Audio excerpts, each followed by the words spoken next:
Hey friends, I had a couple of technical difficulties this morning. So I'm live streaming from my own page instead of the church's page. And I'll put a marker up on the church page that sends people this direction. So I hope you can find me. Good morning, Bonnie. Annie Watson, hello. I love it that you're watching. Thank you.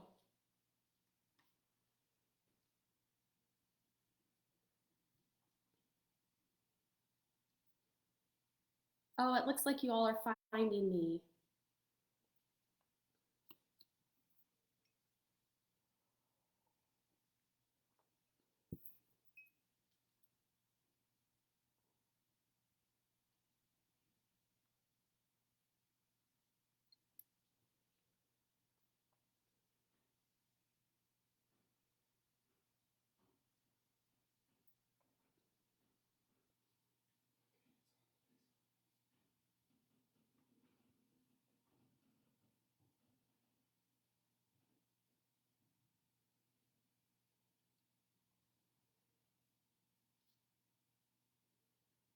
It looks like we're going to have another absolutely beautiful day today. I hope that you all get a chance to go outside and enjoy some of it.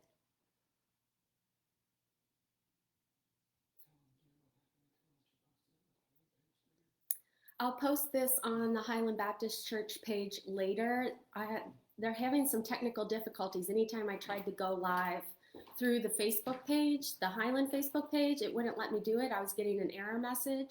So I'm going live through my own page this morning, and I'll post it to the church page later, and hopefully we can figure out what's going on with that. It's outside my realm of specialty.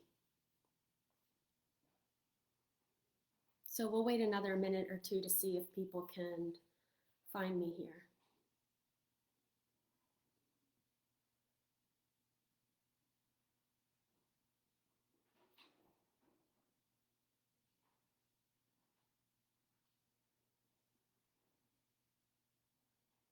Hey, Derek. Hey, Patty.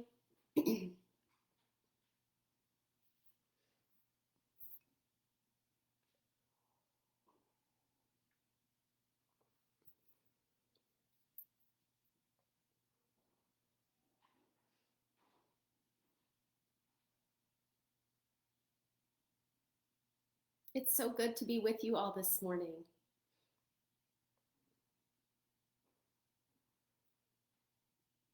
Hey, David. Hey, David, will you let me know if you can figure out what's going on and why I couldn't go live through the church page this morning? Yes, I am happy that we can do this too, despite the technical difficulties, Kathy. Thanks for coming over here.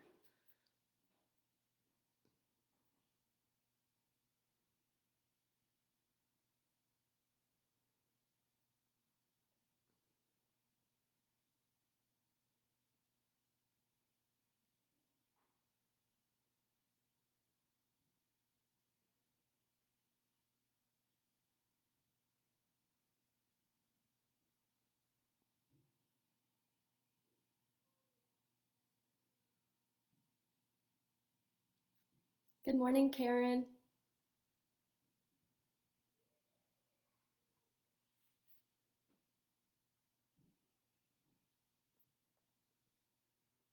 Hi, Laura. Hi, everyone who's joined so far. I hope your weeks are getting off to a great start. It's a beautiful morning.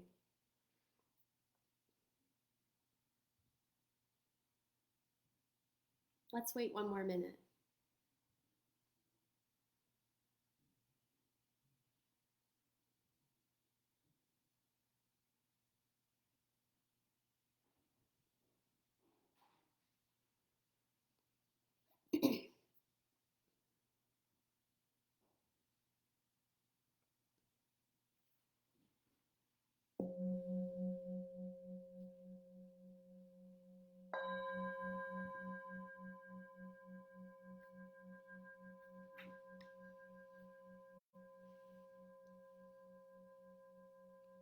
Everybody take a breath as we listen to the reverberation.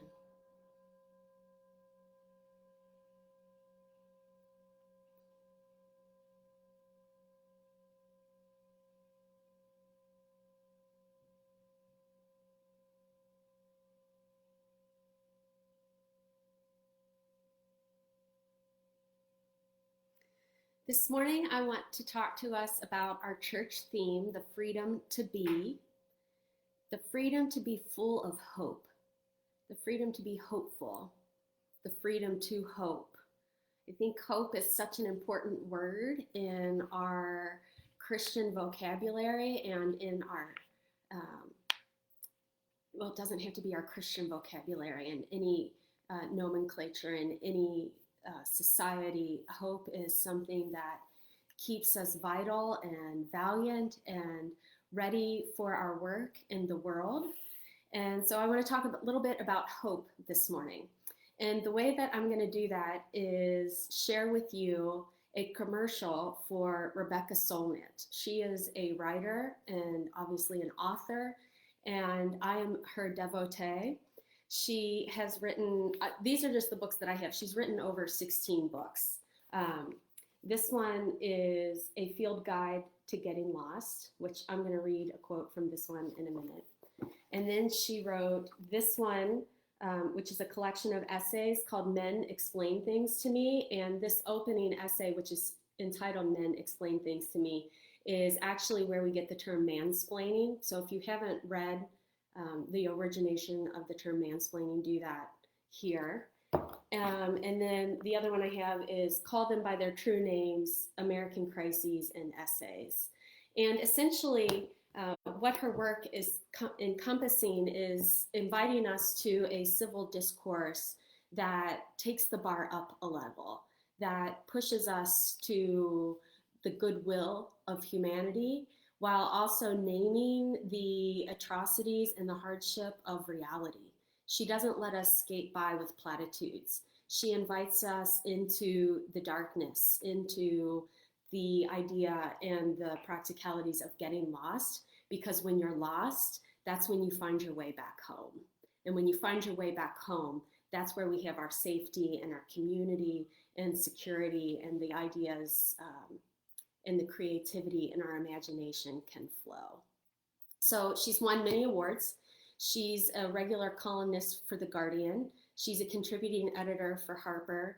And what I want to talk through this morning is her interview with Krista Tippett on the podcast On Being. She did it in 2006, and then they replayed it earlier this year before the COVID pandemic hit the United States. And it's so incredibly timely, which is obviously why I want to talk about it. So I'm going to walk us through the first half of the interview, and when I'm finished, I'll put the link to the On Being interview in the comments so you can check it out there as well if you want to listen, or you can read through the transcript. Okay, so hope. We say it all the time, even without realizing it, right? Like, I hope you feel better soon, or I hope it's not like this forever, or I hope you get that job transfer that you've been waiting for. I hope. It comes off our tongue without even, I think, our full awareness of what we're saying when we say to our friends and to our family, I hope that you are doing well. I'm addicted to playing words with friends right now, and words with friends. Furthermore, if I'm playing you on Words with Friends, know that I am absolutely loving it. I love the points of connection with you all. So if we have not started a Words with Friends game yet, go ahead and find me. My username is Milsey May. So anyway, let's play Words with Friends together. Every day on Words with Friends, they have a daily word, and a couple days ago, the daily word was hope. The sense that things will turn out for the best is how they defined it. Solnit completely complexifies this. It's not nearly that, not nearly such a trite little quip. And so she does this by talking about darkness and about getting lost. Darkness for Solnit is not a bad thing. She says, to be lost is to be fully present. Think about how when you are lost in a car out on the road driving around, or if you're on a hike in the woods, when you're lost, you are immediately paying better attention to where you are. To be lost is to be fully present. And to be fully present is to be capable of being in uncertainty and mystery. Capable of being in uncertainty and mystery. Those are not two things in our society, in our world, in my own brain that I enjoy being capable of. Uncertainty and mystery. And yet last week when I was talking about who is God or what is God to us, one of the points of the divine and the great creator that I go back to is mystery. And so I want to be comfortable with mystery. Uncertainty, that's a whole other bag of tricks that I'm not too comfortable with. So she's in this conversation with Krista Tippett on being. And as she's talking about lostness and uncertainty and mystery, she says of life, I want better metaphors. I want better stories. I want more openness. I want better questions. All these things feel like they give us tools that are a little more commensurate with the amazing possibilities and the terrible realities that we face. Isn't that the truth? That when we're paying attention, then we're going to have tools that are commensurate with the amazing possibilities and the terrible realities that we face. And I know that when this pandemic first started and we were first starting to social distance and to stay home and things were slowly coming to the United States from around the rest of the world, but then all of a sudden our governor, Andy Beshear, said, okay, this is what it's going to look like. Here's how the state of Kentucky is going to respond.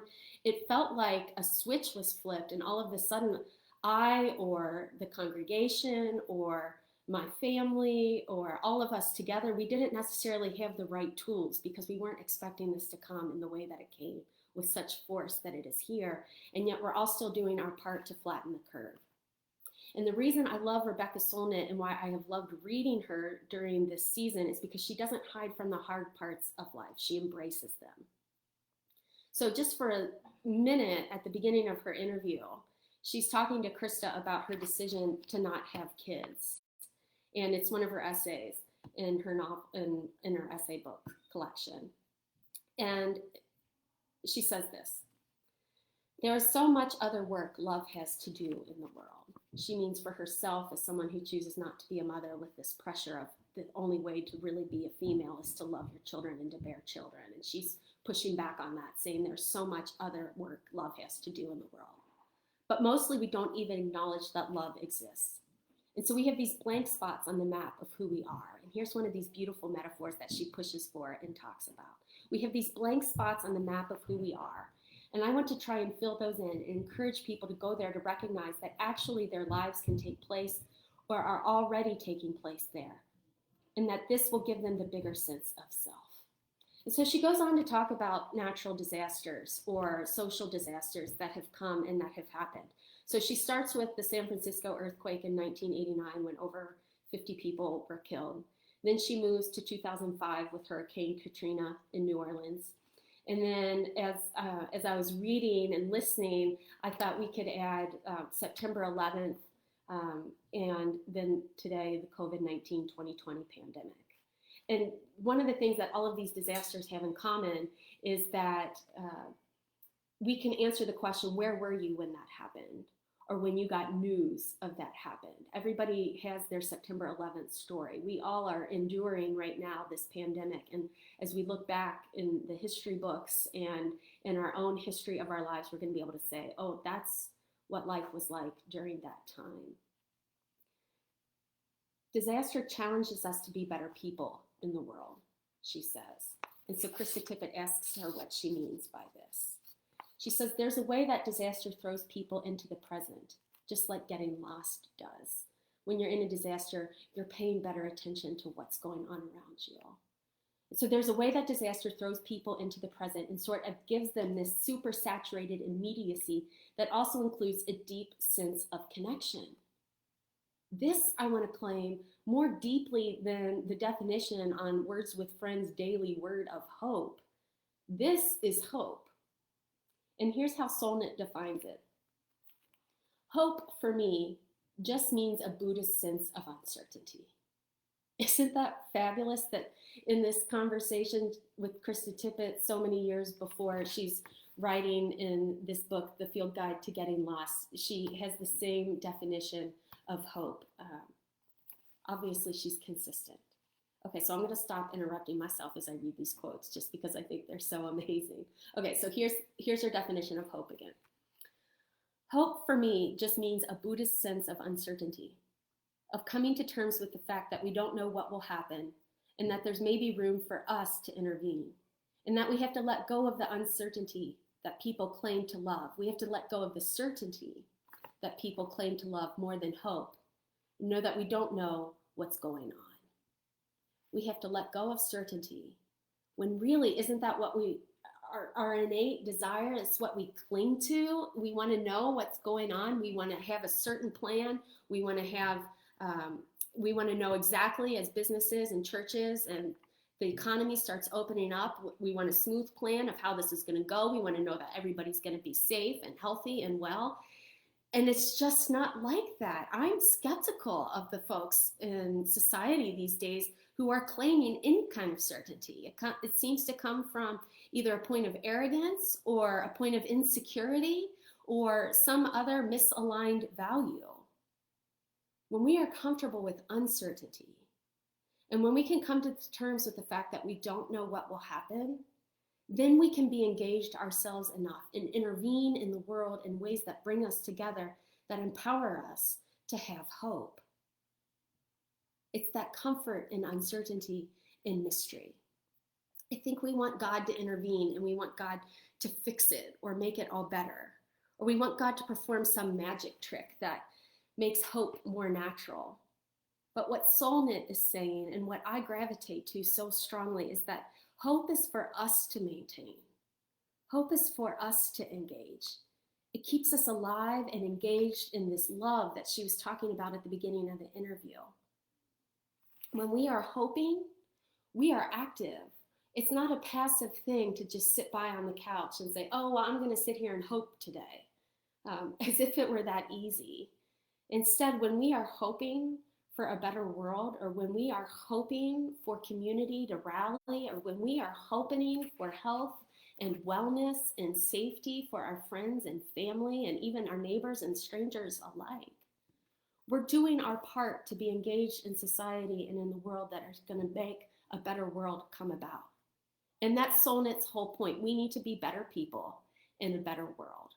And she gives in the interview thousands of examples of how that happens. So I'm not going to articulate all of them here because I really do want you to go listen to the interview because it's so moving. But she does say this: there's a way that a disaster throws people into the present and sort of gives them this super saturated immediacy that also includes a deep sense of connection. I think we see that in the 1989 earthquake results and in the results of Hurricane Katrina and in the long-term results of September 11th. In the immediacy of a crisis of a national or international level, yes, there are all kinds of necessary things that have to happen or that don't happen, like in the case with Katrina. But on the other hand, there's this rallying among the people, among neighbors who see the crisis and want to respond. And she says, out of disaster comes spiritual awakening. It's a powerful concept. It's got the movement and the ability to completely change someone's framework about how they're participating in the world in the midst of a pandemic. And so how do we maintain our hope in the midst of this reality that we are living right now? How do we allow the disasters of death and sickness and the fact that we don't have an immunization yet or a vaccine? How do we deal with the fact that there is fear and uncertainty and mystery in ways that inspire us to be a people who are still a people of hope without it being saccharine or insincere? I don't have any immediate answers for that, but I do know that I want to be someone in my own life who maintains hope. I want to be part of a church community that maintains hope.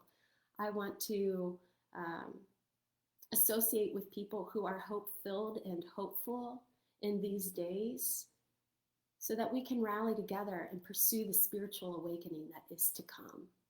Spiritual awakenings like the Berlin Wall falling, like the Arab Spring, like Barack Obama getting elected to the office of President of the United States, all of these things that we thought would be impossible, that because of disaster and because of people wanting to be better people in the United States or in the world, better in the world, spiritual awakening comes and it transforms us.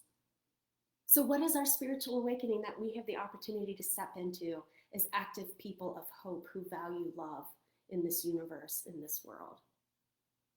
May it be so. May your week be full of blessing and courage. May you be free to be lost in the mystery and the uncertainty of life, of our Creator, of all of our relationships, so that together we might come home and find hope and peace and wellness. I love you all, and thanks for joining this morning.